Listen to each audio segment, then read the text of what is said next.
Jaya Radha Madhava Kunja Bihari.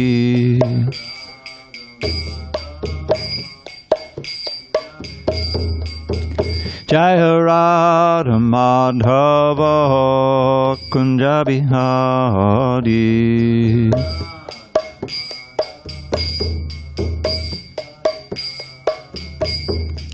Gopi Jana Vallabha Girivardhari.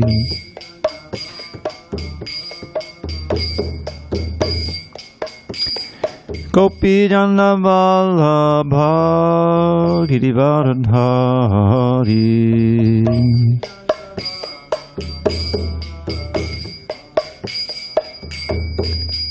Yashodanandana Bhajana Ranjana. Yashodanandana Bhajana Ranjana. Yamuna Tira Vanachari. Yamuna Tira Vanachari. Jaya Radha Madhava Kunja Bihari.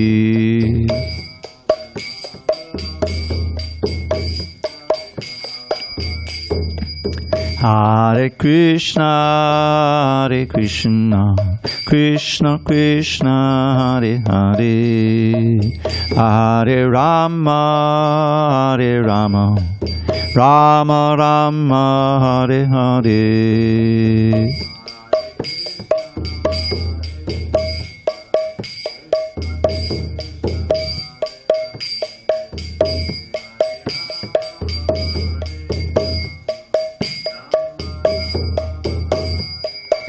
Hare Krishna, Hare Krishna, Krishna Krishna, Hare Hare, Hare Rama, Hare Rama, Rama Rama, Hare Hare.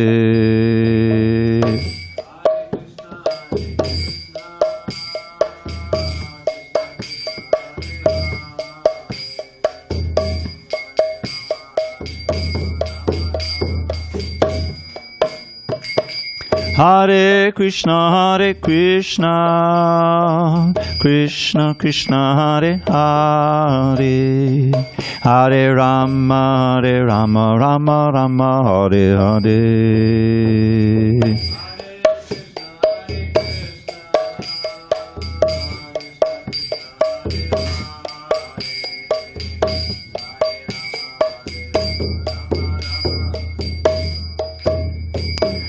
Jaya Radha Madhava Kunja Bihari.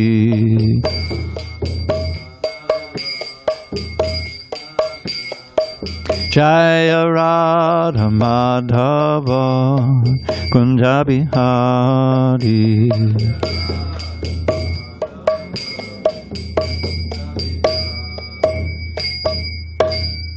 Jaya Mishnapad, Paramahansa, Padavidikacharya, Ashtotar, the Srimad, Divine Grace, Srila A.C. Bhaktivedanta Swami Prabhupada ki Jai.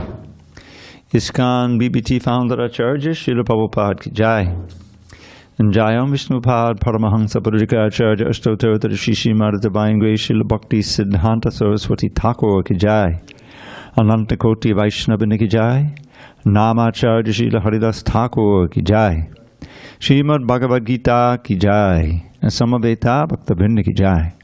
All glories to the assembled devotees. All glory to the assembled devotees. All glory to the assembled devotees. All glory to Sri Guru and Gauranga. So we'll be on page 239 today. Om Namo Bhagavate Vasudevaya. Om Namo Bhagavate Vasudevaya. Om Namo Bhagavate Vasudevaya.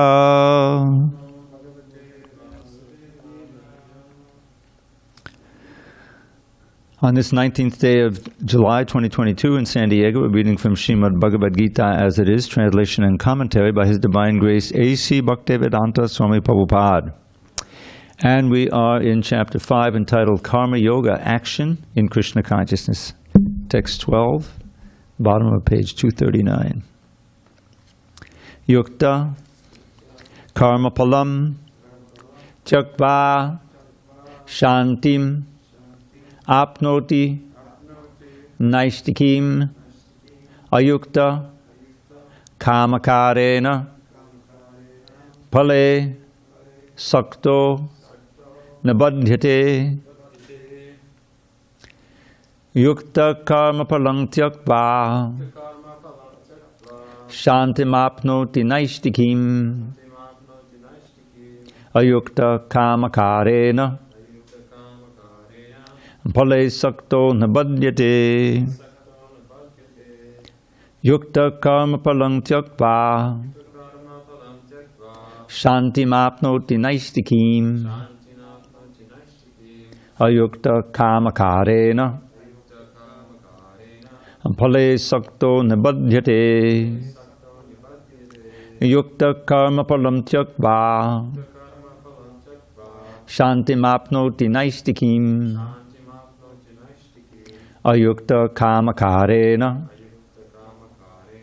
Pale Sakto Nibadhyate Yukta Karma Palam Tyakva Shantimapnoti Naistikim Ayukta Kamakarena Pale Sakto Nibadhyate Yukta Karma Palam Tyakva Shantimapnoti Naistikim Ayukta Kamakarena Pale Sakto Nibadhyate. Anyone online? Yukta Karma Palam Tyakva Yukta Karma Palam Tyakva Shantim Apnoti Naistikim Shantimapnoti Naistikim Ayukta Karma Karena Ayukta Kamakarena Phala Sakta Nibadhyate. Pale Sakto Nibadhyate. Yukta, one who is engaged in devotional service. Karma Palam, the results of all activities. Tyakva, giving up. Shantim, perfect peace. Apnoti, achieves. Naistikim, unflinching. Ayuktaha, one who is not in Krishna consciousness. Kama Karena, for enjoying the result of work. Pale, in the result. Saktaha, attached. Nabadhyate, becomes entangled. Translation. The steadily devoted soul attains unadulterated peace because he offers the result of all activities to me. Whereas a person who is not in union with me, with the divine, who is greedy for the fruits of his labor, becomes entangled. Purport. The difference between a person in Krishna consciousness and a person in bodily consciousness is that the former is attached to Krishna, whereas the latter is attached to the results of his activities. The person who is attached to Krishna and works for him only is certainly a liberated person, and he has no anxiety over the result of his work.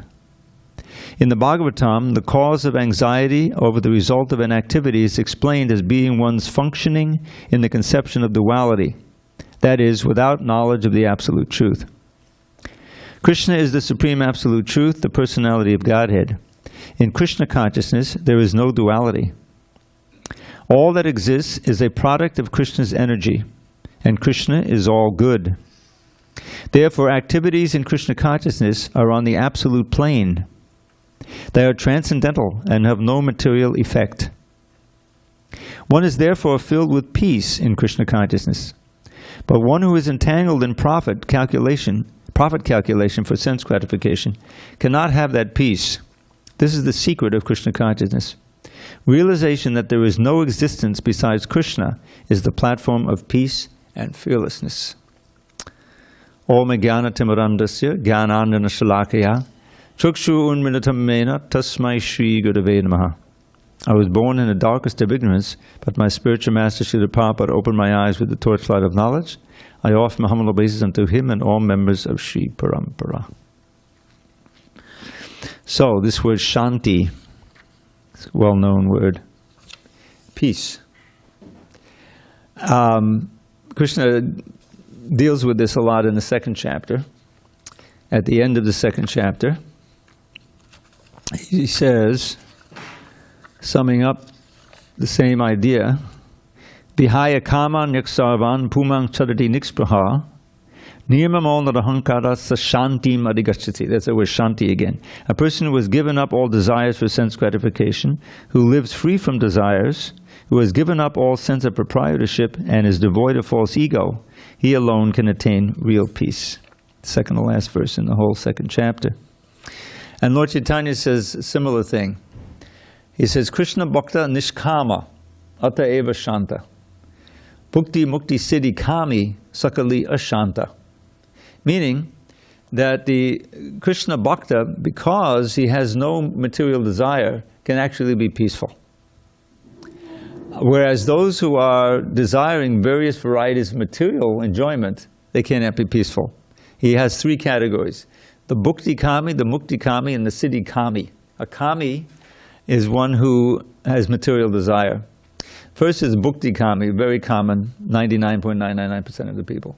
Simply desiring varieties of gross and subtle sense gratification. And that includes profit, adoration, distinction, family, all of these different things that can be very strong objects of desire, but are ultimately blown away by the wind, by time. Everything that we may desire in matter, in relation to matter, is changeable. We may get it, we may not get it, but either way, it's a cause of suffering. If we don't get it, it's a cause of suffering because we're hankering for it, we're miserable, we don't have it.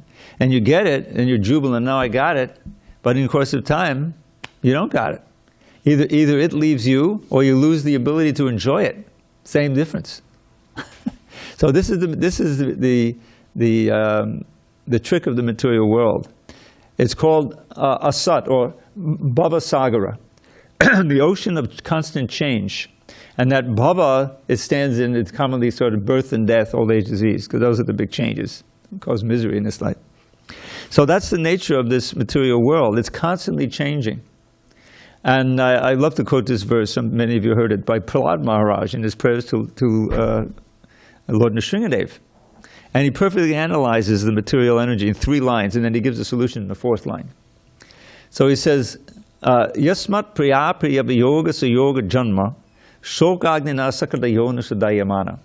Which means, from the fact that those things which are dear to you, they may be great objects of enjoyment or aspiration or whatever, that they're eventually taken away from you, and that those things which are abominable to you, which you hate, are eventually forced upon you. When you think about material life, it's always like that. Those 2 causes are putting every living entity, not just human beings, in the fire of lamentation. Shokagnina. Sakala Yonushu means in all species of life. But human beings have a greater capacity to enjoy and a greater capacity to suffer too, because they have this higher intelligence. You can suffer so much just from contemplating something that's going to happen, right? Or something that should have happened but didn't. But the animals don't have such an imagination. They're living in the moment, what to speak of the plants, you know. So we have this higher intelligence, and we have a greater imagination and memory and all of these different things. So he says, this causes the shok agnina sakala yonshim. So then, in the human form of life, we have opportunity to negate or to somehow avoid these miseries, called the duk aushadam. Aushadi means a remedy. It's often like an herbal remedy, but it can be any kind of remedy for dukkha. Dukkha means misery. So you can just look around you, you know. The fact that clothes, those are important, you know, especially if it's cold out, right? That's very important. Houses, all kinds of things that help us to ward off the implications of the material energy. So that's called duk aushadam. Or ways of getting things that we can enjoy. That's another way of getting rid of misery. Oh, I want it, I want it, I want it. Now I got it. Ah, my unhappiness is over. So this is called duk aushadam. But then he says, duk aushadam tadapi dukam. Those very remedies for the misery is the source of more misery. I like to give the example of pharmaceuticals. If you see an advertisement in a magazine for some pharmaceutical, you're depressed. Look at this lady. She's enjoying in the forest. She used to be depressed. We have this drug for you. Oh, okay. I'm pretty depressed. So you turn the page, and there's 2 pages at least of side effects. I remember reading a side effect, one of which was death. That was one of the side effects. Hello. So that's this duk aushadam. The remedy for the misery causes more misery. So that's the material world. And all because of atadiyaham. Because I'm thinking of something I'm not. I'm thinking I'm this material body, and that if this material body is comfortable and it's got this and this is met, then I'll be happy. But even if you get it and you're happy for some time, it goes. This is the nature of material life. So it's all due to the bodily concept of life. So the last line, he gives a solution. Now he's speaking to Lord Nrsingadev, who's an incarnation of God. It said, Bhuman bhamami vadameta vadasya yogam. Oh great Lord, therefore please instruct me in your dasya yoga. Dasya yoga is another word for bhakti yoga, the yoga of serving God. Dasya means service. So why is that? Because that is engaging the soul, the spirit soul, which doesn't change. If we can come to the point where we can steadily enjoy the contact of the spirit with the Supreme Spirit by the process of devotional service, the exchange of love, of bhakti rasa, then that's a platform of enjoyment that doesn't have to end, ever. When you die, you continue to experience that because you don't actually die. Death is the biggest illusion. It's right there in the second chapter. Najayate mriyate vakadachan. The soul never is born and never dies at any time. Ajo nityik shashvata. We are unborn, eternal, ever existing, and primeval. Now, what happened to that? We don't feel that eternity in this life because the body is a very fragile vehicle that we're riding on. And eventually we know it's going to go. So we don't at all feel that sense of eternal life. But that's our actual platform. And if we can experience ourselves as in our eternal relationship with Krishna, who's all ever-expanding ocean of bliss, Satchit Ananda Vigraha, then we can regain our platform of real enjoyment, and that brings complete peace. Even at the point of death, because I'm not dying, I'm going back home to Godhead, if you're actually that realized. So that's the reality that Srila Prabhupada came to give us. And here Krishna is describing the simple principle, yukta karma palam tikva, to give up the fruits of your activity because you're in yoga, one who is engaged in devotional service, bhakti yoga. You give it up to Krishna, to God. Shantam aptoti naishtikim. One experiences steady peace. But by contrast, ayukta, those who are not linked to Krishna in bhakti, kamakarene, they act under the sway of material desire. Palay sakto, they're attached to the fruits of their activities, nabadyate, and they're bound up. You're bound up by all of these material desires. And therefore, when you leave this body, you go to another body to try to fulfill unfulfilled desires and suffer the karma. And we've been doing that for countless times.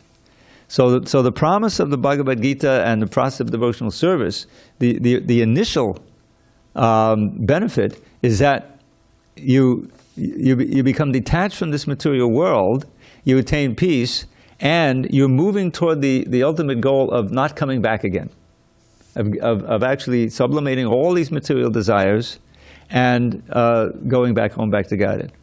Now, it's not so easy because we're conditioned, many births, and so it may take more than one lifetime.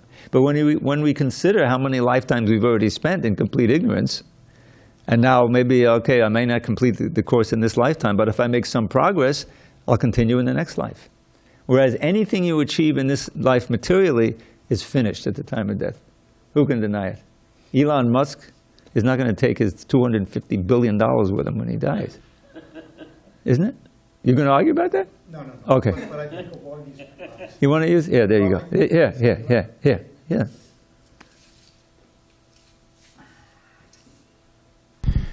You know, guys like that, though, that are ultra successful, arguably the most successful, let's say, materially, Yeah. of their generation or of all time. Okay, I think there's obviously they know that they are going to end, but I think they have a knowledge, and I think it's somewhat accurate, that their legend or their name continues through eternity, possibly, right? Because doesn't it? Now they don't, but they again, it's an ego thing, knowing I'm gonna die. I'm done. I don't know his personal beliefs. Yeah. But Tesla goes on. I might take civilization to Mars, and I will be known for the rest of humanity. Yeah, that's. But the point is, what are they going to be experiencing? The point is that no, they won't. Or another rebirth. No, you're wrong. Rebirth? No, they won't be experiencing nothing. They're going to be experiencing a whole bunch of misery. You know what is how much. What it takes to make that kind of money, the people you have to go over, and the attachment. Already his associates are fighting for the money, I read. He has a very convoluted personal life. It's not well known. He's not in peace. He doesn't have peace. Anyway, I'm not going to get, I mentioned his name, but just be an average Joe, The thing is, if you're attached, if you work hard on the material, you have no spiritual assets, then your destiny is unknown. And you're stuck in this world of birth, old age, disease, and death, threefold miseries. Who knows what's going to happen? I mean, the way things are going, is there even going to be a world in 100 years? This climate change is completely, they're not doing anything. No, they're not doing anything.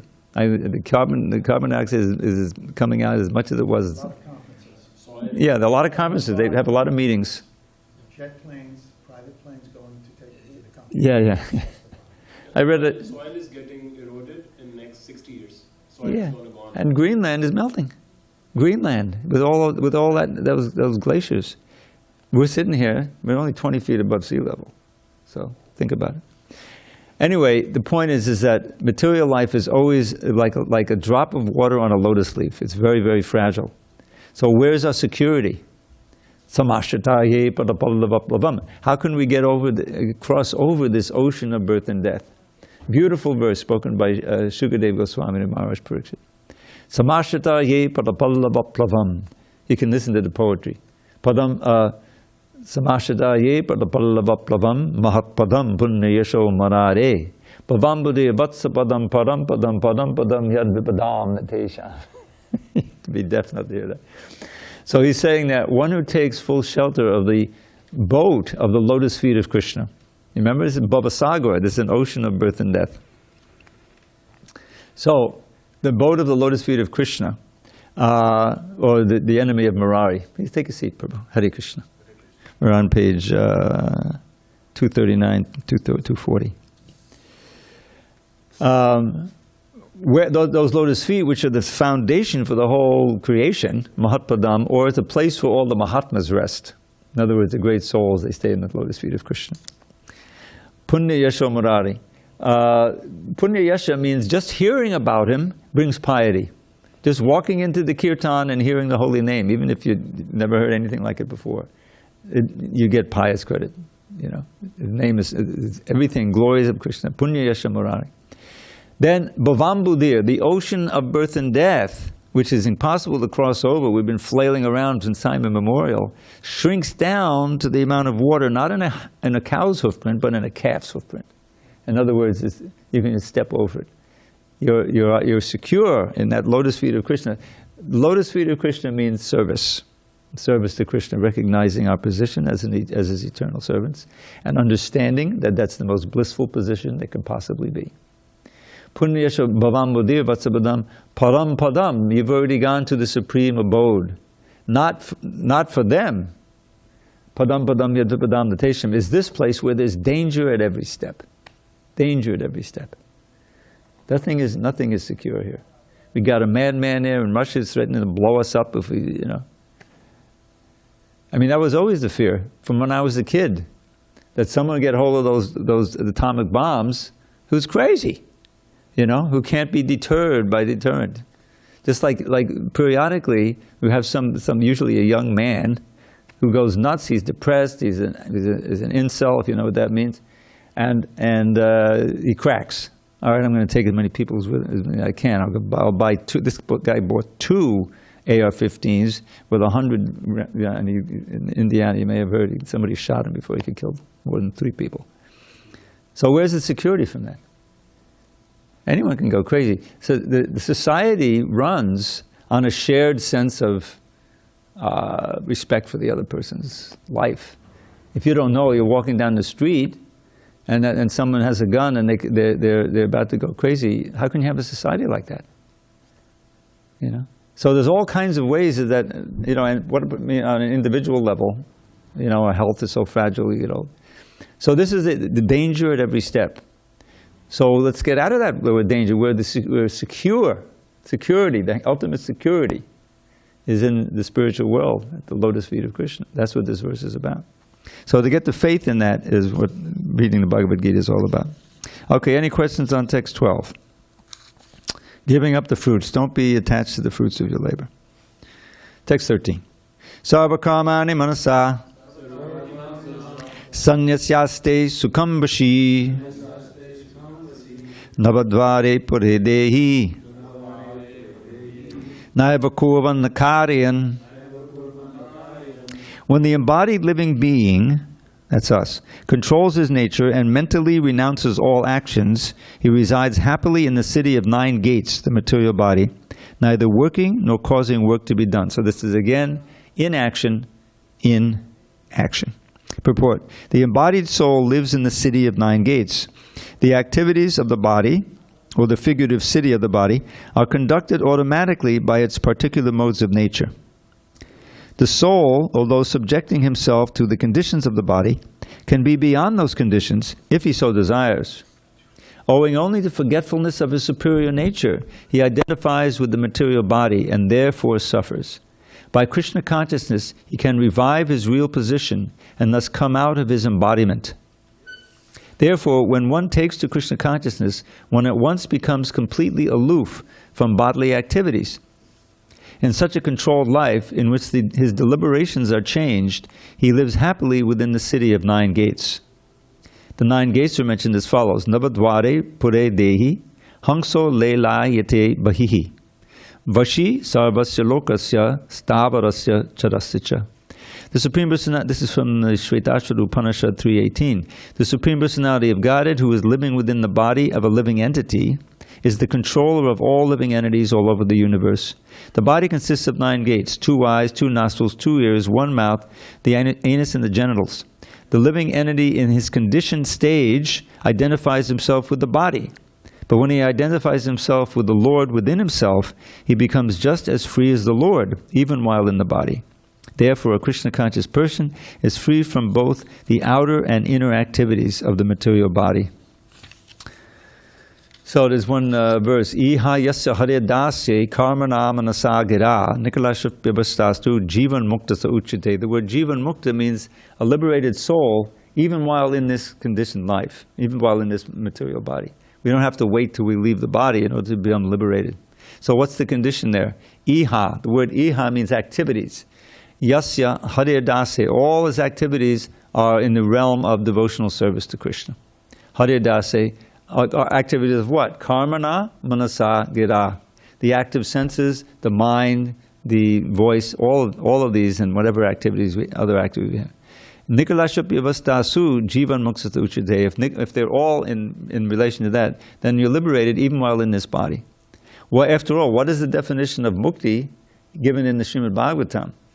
I think it's the 10th chapter of the 2nd canto, there's kind of a little table of contents in the verses. What are the 10 subjects of this Bhagavatam? There are 10 different subjects. One of which is mukti, liberation. And a little definition is given there, very important. Muktir hitpa anyata rupam swarupena vivastiti. Mukti just doesn't mean merging into the oneness of Brahman.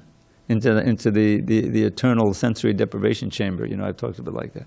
You'll never be happy there, because that's not our natural position. We're persons. We want activities. We want to have a relationship with the Supreme Person. But there's nobody there. You know, there's nobody else. It's just us and our consciousness. And so, as it says, Aruha Kutrena Param Padam, you may by severe austerities become detached from the material body and go up to this Brahma-bhuta stage, but eventually you fall down again because you're averse to serving Krishna's lotus feet. So that's not going to help. Now, but this is different. Mukti hitva anyata rupam. Anyata rupam. Hitva means giving up. And anyata rupam means other forms. Like in this one lifetime, we've all had various bodies. Little child body grows a little bigger, you know. Those are different bodies. The body is changing or growing. So that it's constantly changing. And then we get old, middle-aged, all like that. These are all different bodies. We're the same person, but we're inhabiting this constantly changing body. So these are called anyata rupam, other forms besides our swarup. The swarup is the real form of the soul, which we have forgotten completely about. But here it says, giving up all these other forms and being situated in your swarup. And what's the basic nature of the swarup? You know this one, Dimitri. Jivera swarupoi, Krishnera nityadas. The eternal form of every soul is to be a servant of Krishna. Now, there's varieties of servants. You know, it's not hackneyed or stereotype. But Jivera swarupoi, Krishnera nityadas. This is our nature. And if we haven't got any faith in that, or we are going to be servants. We're serving anyway. One of my favorite verses from the Chaitanya Charitamrita. Kama dina katina katita palita durnideshas tesham jata mayana karuna nattapano prashantihi utsrijaitan nadiyatupate sampratam labna buddhis tvamayatak shadanam abhayam mam niyung swatma dasye. In how many ways have I sought to obey the seductive demands of my wicked desires? They've shown me no mercy, yet on I've gone shamelessly trying to quench lust's unquenchable fires. But now I'm rejecting these hellish desires, for my higher intelligence now has awoken. O Krishna, O shelter of fearlessness, please let me serve you with faith that will never be shaken. Or never be broken. I forget what it was. So, what does that mean? So this is a verse that is said to be maybe written by Madhavendra Puri. It appears in the Chaitanya Charitamrita. So kamadinam, these are like masters. We've all had this experience where maybe, hopefully, maybe not, where you get so angry that you feel you could kill someone. I assume no one here has actually killed anyone, hopefully. But but you may do something, throw a vase against a wall or something. You know, that anger, which usually comes from frustrated material desire, is a force. You're serving it. You're the soul. You know, it's got control of your consciousness and your activities, and you're doing. Lust is another one that can get control, right? Lust, anger, greed, all of these things, we're serving them. They're masters. And here he's saying, they've never been satisfied, life after life, you know. But they still are demanding I do this, demanding I do that. But now, because my higher intelligence has awoken, because I've been attending the Bhagavad Gita class, this is how you awaken your intelligence, by hearing the Shastra, bona fide Shastra given by a realized soul, and chanting the holy name. Now I'm rejecting those. I'm no longer going to be a slave to lust, a slave to anger, and all these different things. By the power of the holy name and prayer, I'm able to control my lower self, you see, and I'm rejecting those masters. But I know I have to have a master. I'm a servant. So now I'm approaching you, O Lord. Please, you engage me in your service, and I don't have to serve these bad masters anymore. Krishna is a loving master. That's the whole idea. He's not trying to exploit us. He has nothing to gain from our service. He's giving us opportunity to serve him for our own benefit. This chanting of this Hare Krishna mantra, the great gift of Krishna in the form of Lord Chaitanya for the whole world, it's there for the taking. You know, it's an opportunity. The holy name is not going to get anything from our chanting. Krishna's not going to get anything. But we'll get something. We'll start to wake up from this long sleep and this illusion that we've been living in. So that's the benefit. And this is the description here. One can actually live, resides happily in the city of 9 gates, neither working nor causing the work to be done. Now, the test of that happiness is when something goes wrong, right? You get older, a disease. Can you still remain equipoised when there's all of these things happening around you and difficulty? That's the test. We see the great souls like Prahlad Maharaj, Haridas Thakur. Srila Prabhupada went through so many austerities. 2 heart attacks on this boat that he'd never been on, in the middle of the ocean, just to come here and give us these books and this Hare Krishna mantra. Yet he didn't give up. He didn't freak out. He didn't just throw his hands up and lament. What have I gotten myself into? No, he saw this as, hey, Krishna, if you want, And he had this dream, after the second heart attack, Krishna appeared in his dream and started rowing the boat. I'm taking charge of the boat. And it was an incredibly calm crossing of the Atlantic Ocean in September. Anyone who knows the hurricane season, that's the middle of it. September. I used to live in Miami. I know June, July, August, September. And so many storms come up in the Atlantic. And the captain's wife, who was on the ship with him, she said, "Can you please come back with us on the return trip? Because we've never had such a smooth crossing. They've been going back and forth in the ocean for years."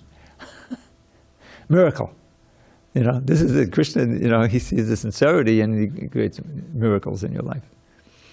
So this is how one can live peacefully in the body. Otherwise, the senses are going to be pulling you here and there, and unsatisfied, and so much pain. We're coming on that verse in a few verses that's so important to know.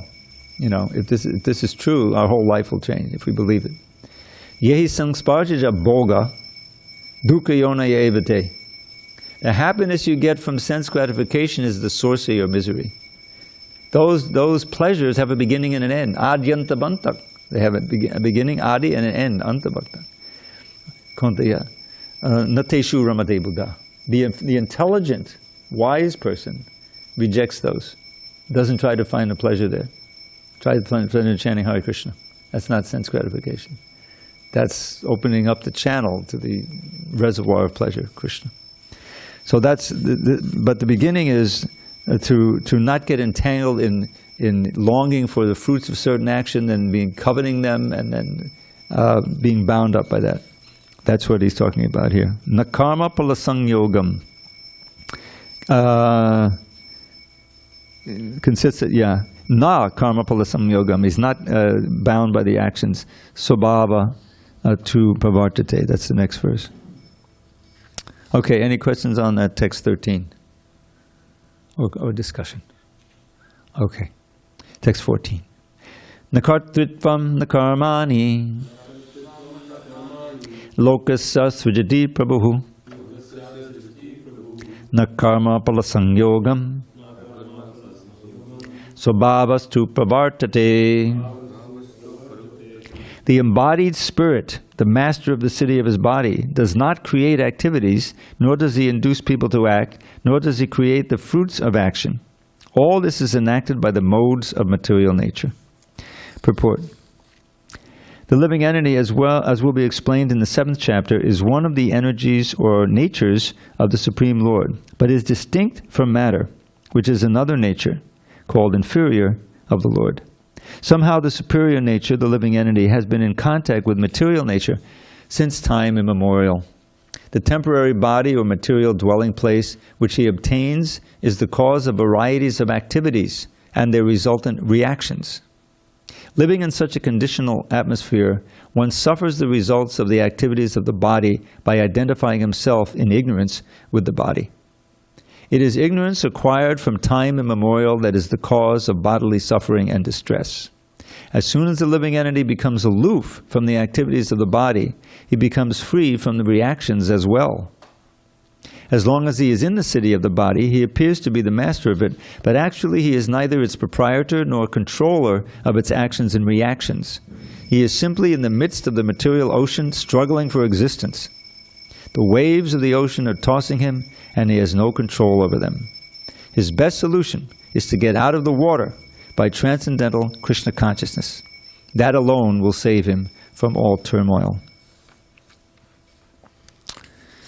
So, this is the same idea.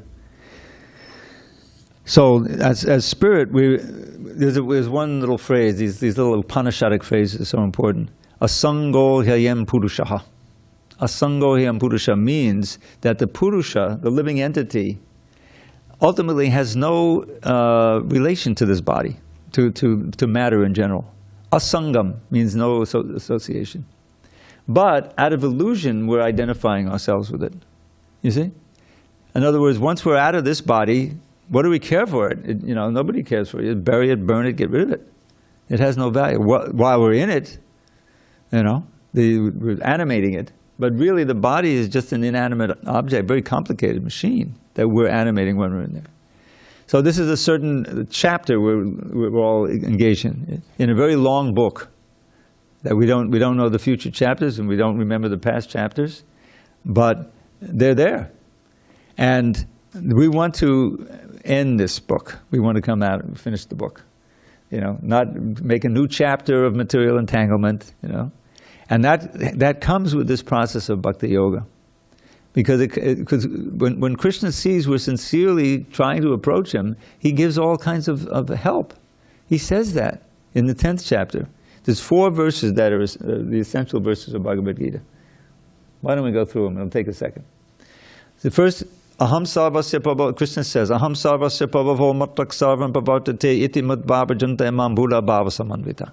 It says, I am the source of everything. Everything emanates from me. The wise who understand this, they worship me with all their hearts. Now, it takes faith. You have to have faith in the first half of the verse to get into the second half of the verse. But he's describing those who do have faith. So what happens? How do they worship? What we're doing here. Machita magata prana bodhayantak parasparam katayantaschamam nityam tushyanti chadamanticha. They put their minds on me. They engage their life energy in me. Machita magata prana bodhayantak parasparam. And they get together and discuss me and glorify me. In this way they become very satisfied and enjoy spiritual happiness. That's the essence of kirtan. I chant, you hear. You chant, I hear. You see? The pure holy name, the Maha Mantra. The more we concentrate on the sound and receive it, submissively, the more we'll feel the potency of that holy name. So that's the second verse. That those who are wise, they get. And when they do, Tesham satati yuktanam bhajatam priti purvakam tadami buddhi yogatam yenamam apriyantade. And I, dwelling in the heart of everybody, when I see the devotees sincerely engaging and glorifying me and trying to serve me, I give them the intelligence by which they can come to me. Don't forget, Krishna is in our heart all the time. For me comes knowledge, remembrance, and forgetfulness. He says, as a super soul. So when he sees we're taking some steps, trying to approach him, he'll arrange our life. He'll give us intelligence. Go here, don't go there. And this way we can easily approach him. And then finally he says, the 4th verse, Tesham evanakam parta mahama jnana jamtamaha nashiyam yatma bhavasto jnana dipena bhasvata. I, out of my compassion, after all, he's the seed-giving Father. He's the Father of all of us. I destroy all the darkness in the heart with the shining lamp of knowledge. He's there. This is his reciprocation. And Arjun, when in the next verse, Arjun says, oh, you are the Lord, Param Brahma, Param Dhamma, Pavitram. Very important part of the Bhagavad Gita. So, that if we understand, we accept, all the acharyas, the great souls, they accepted this, aham sarvasya bhava. Yes, Krishna has created everything. So then he's the ultimate object of worship and service and love and adoration. If we accept that and we begin the process of devotional service, it always works. It just depends on our sincerity. So then, yes, text 14. When we're acting completely on Krishna's behalf, then we understand that everything is being done by the material energy. In the 3rd chapter, you may remember this verse, often quoted, 327, the same idea. Prakate kriyamanani gunai karmani sarvashaha ahankara vimudhatma kartahamiti manyate. This is page 164. The spirit soul, bewildered by the influence of false ego, thinks himself the doer of activities that are in actuality carried out by the 3 modes of material nature. This is directly pertinent to the verse we just read. When the embodied living entity controls his nature, the embodied spirit, master of the city of his body, does not create activities, nor does he induce people to act, nor does he create the fruits of action. All this is enacted by the modes of material nature. So we shouldn't be bewildered by false ego. We should take on our real ego, our real sense of self, which is servant of God, pure spirit soul. And if we actually try to live like that, then we'll feel the bonds of the material energy slackening. We'll feel more at peace, and we will be able to, let's see, what does it say? Yes, we'll feel that we're not becoming more further entangled in the material world. All right, let's do one more. Go ahead. In the purport it says, as soon as the living entity becomes aloof from the activities of the body, he becomes free from the reactions as well. What do you think the meaning of the term being used here, aloof, signifies? Yeah, aloof doesn't mean that he doesn't do anything. It means that the motive for acting is not fruitive. He's not, like for instance, so many things are going on in this temple. To maintain it, keep it clean, in the garden, Dimitri goes out and tries to give books to people, you know. So there's a lot to do. Kirtan, there's so many things going on. But none of it is fruitive, none of it is binding you. Why am I picking up those wampers and singing? To glorify Krishna. I'm not getting paid for it. I'm not, you know, grooving on it just for myself. It's for Krishna. Therefore, there's no, it's not binding me to this world, it's binding me to Krishna. We got to get bound up. You know, the question is, are we going to be bound up to all of our attachment to this world that causes suffering? Or are we going to get more and more bound up to Krishna, which is our natural state? Dylan said it. I'm sorry? Bob Dylan said it many years ago. You've got to serve somebody. Yeah. You get to pick, but somebody. Yeah. But we have to know who to serve, and we have to know the details of that person so we can become attracted to serve. You know, so that's what it means to be aloof. There's a beautiful verse in the Bhagavatam that kind of embodies this attitude. It goes like Kayena Vacha Manasendriyava Buddhyatmanava Nusata Swabhavat Karoti Yadyat Sakalam Parasmai Narayanayeti Samarpayetat. Whatever you do, or the realized soul, whatever he or she does with the body, with the mind, with the voice, Kayena Vacha Manasendriya, with all the senses, with your very self, with the Atma, whatever you have could do to your karma, we have a certain set of those things, then you're doing it. You're picking up the phone, you're walking from here to there, every little thing that you do, you consider, you think, you understand, this is an offering to Narayan, this is an offering to Krishna. Why did I come here to class? Why did I walk from my little place 2 blocks to here? You know, every step I can, I'm going to class to glorify Krishna. I'm not going to the movies, I'm not going to the bar, I'm going to the Bhagavad to help people understand and get enlivened myself by reading Bhagavad Gita. So that's the idea. When every act of your mind and the senses and words are in that mood, then you're a liberated soul. Then you're not bound by any material activities. You're bound up to Krishna. There's a wonderful verse about vairagya. Vairagya is a very important idea. Vairagya means absence of attachment, detachment. Not exactly renunciations as much. There's another word called tyaga, which means literally giving up. We have that also. Drugs, we don't do them here at all. We give it up. That's tyag, you know. And hopefully we have vairagya too. We don't want to do them. And that's a fact. If you don't do them, you get addicted, to Krishna. And then that's the wholesome addiction. And then you lose all the other addictions. So it's tyaga at first. I still want it, but I'm giving it up. I don't, I know it's bad, so I'm giving it up. But then at a certain point, There's also vairagya. So here, the Yogendra who's describing this verse, every element of your body is one of offering to Krishna's sacrifice, and therefore you're completely at peace, because that very act brings happiness. You're getting reciprocation from Krishna.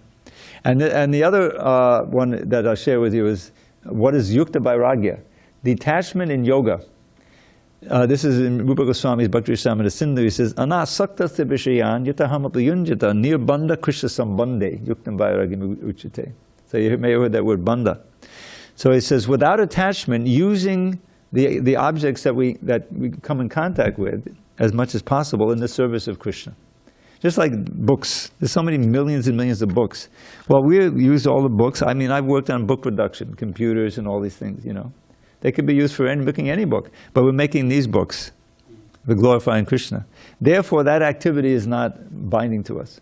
Engaging them in Krishna's service appropriately, nirbandha, you're not bound up to the work or bound up to the objects, but you're getting bound up to Krishna. Nirbandha Krishna sambandhe, yuktam vairagya uchate. This is called vairagya or detachment in yoga. So that's the idea, is that we have to serve, we have to act, the senses are going to be active. How, with our enlightened intelligence, which we get from hearing the Shastra, do we act in such a way that we get more and more linked up to Krishna and more purified and more free from the bondage of this world? That's what bhakti is all about, Krishna consciousness. Yes, Arjun. All right, this will be the last one. Hare Krishna, Prabhu. Yeah. So we say in general terms also in Krishna consciousness We that say what? in general terms that this is an illusionary world. Also, universe is also illusion. It's all. And most of us also sometimes feel like it's a dream we are seeing, and when we'll actually wake up, we're gonna be somewhere else. Basically, when we die, Yeah. right? So, what is anything is mentioned like that in Bhagavatam or somewhere like? Oh, totally. Because since I was a kid, I always asked my mom, and she also told me that this is a dream actually. This is not very real, which we experience here. There is some other experiences which it's exactly like that. Is that it's not unreal, but it's not what it seems to be. Just like a dream is like there's something going on in your brain, right? I mean, the neurons are firing, So you can't say there's nothing happening. It's real, but it's not what it seems to be. So similarly, this material world, it's not what it seems to be. It seems to be our home. It's not our home. It seems to be a place of pleasure. It's not a place of pleasure. It seems to be who we are, but this isn't who we are. We're not whatever body and identity we have that's adhered to this. That's not who we actually are. We are actually Christian servants. We have a form, we have a name, we have activities on the spiritual platform which we don't know yet. So in that sense, it is a dream. First of all, it's very ephemeral, temporary. It's going. It doesn't last. It may last millions of years, but it still doesn't last, even if you're Brahma. So that in itself means it's asat or unreal. But it's not false. Just like if you're in a dream and you're it's a nightmare, you're afraid. You're maybe sweating and you wake up screaming. It seems real, and therefore for you, you're living that experience. But when you understand it's a dream, oh, thank God it was only a dream. On the other side, it may be a very nice dream. You say, oh, let me go back to that dream. That was but one way or another, it's temporary, and you go on. So in that sense, it is a dream. And Prabhupada describes it. The fall of the jiva from the spiritual world is like falling asleep. The spiritual world. The Goloka Vrindavan is all-pervading. This is a quote from the Chaitanya Charitamrita. But we can't see it now. We can't access it. Our senses are too covered over. So we're living in this dream of a material identity and this relationship and this and so forth. But then when we die, that dream is over and we wake up and you start a new dream. So we want to wake up entirely into the reality of Krishna's life. So Who is that But reality? we're running out of time Okay, here. perfect. No, Yeah. just follow up on that. Is that reality mentioned like in detail, like what is going on the spiritual plane? Of course. Yeah. Yeah. Okay. Srimad Bhagavatam, Okay. 10th canto. You were going to say something. I was just going to add to the question that he was asking. The movie Matrix covers this concept very greatly Yeah, and yeah. reveals a lot of things on a visual scale. And also regarding the multiple realities and if this is a dream, it's based on perception. We can be sitting here in a class. For all we know, we could be the only real person. Everyone else is just an actor paid to pretend to act this way. So we conform to he what it figured is. me out. So in that way, if we really change our perception on what it is that we're seeing and not just conform to whatever is going on, we actually see what's going on and the rest of the world might not see it. And that's technically what the Matrix or the illusion really is. It's a way to see through the hacking in Matrix. We should get our cue from the Shastra. All glory to Srila Prabhupada. Hari Hari Bol. All right. Resume tomorrow with text 15, is it? Yeah, text 15.